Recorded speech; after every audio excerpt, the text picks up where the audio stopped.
அனைவருக்கும் வணக்கம். என் பெயர் எஸ் தினோ. நான் இன்னும் வித்யாகேந்திரா சிபிஎஸ்இ சீனியர் செகண்டரி ஸ்கூலில் 8ஆம் வகுப்பு பயின்று வருகிறேன். நான் இளம் விஞ்ஞானிகள் 2025 முதல் 2026 வரை உள்ள இளம் விஞ்ஞானியில் நானும் ஒருவன். நான் இன்று மாண்புமிகு மனிதன் என்ற தலைப்பில் என் அம்மாவுடன் சில கேள்விகள் கேட்கலாம் என வந்துள்ளேன். அம்மா, உங்களை பொறுத்தவரையிலும் மாண்புமிகு மனிதர் என்றால் என்ன?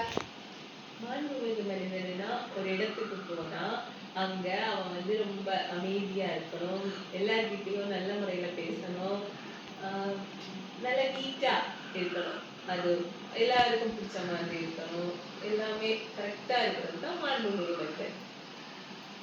ஆமா, நம்ம இப்போ ஒரு வெளி இடத்துல இருக்கோம் அல்லனா ஒரு பொது இடத்துல இருக்கோம். நம்ம அங்க கடைபிடிக்க வேண்டிய பண்பு இல்லைன்னா ஒழுக்கங்கள் முறைகளை கொஞ்சம் சொல்லிருக்கலாம். பொது இடத்துக்கு போனா பெரியவங்க எல்லாம் வருவாங்கல்ல, முதல்ல அவங்களுக்கு ஒரு சிரிச்ச முகத்தோட ஒரு வணக்கம் சொல்லணும். அதுக்கப்புறம் அவங்கள பார்த்தா அவங்களுக்கு உட்கார்றதுக்கு எழுந்திரிச்சு இடம் கொடுக்கணும். அதுக்கப்புறம் பொது இடத்துல இருக்கிறது எல்லாத்தையுமே நீட்டா, இப்போ அந்த இடத்துல குப்பை ஆக்காம குப்பைகளை போட வேண்டிய இடத்துல போடணும், கரெக்டா இருக்கணும், ரொம்ப சேட்டை பண்ணக்கூடாது, அமைதியா இருக்கணும், எல்லாருக்கிட்டையும் சிரிச்ச முகத்தோட பேசணும். ஆமா, உங்களை பொறுத்த வரையிலும் சிறு குழந்தைகளிலிருந்து வளர்ந்த இல்லைன்னா என்ன போல வயசுடைய குழந்தைகள் கடைபிடிக்க வேண்டிய பண்புகள் யாவை?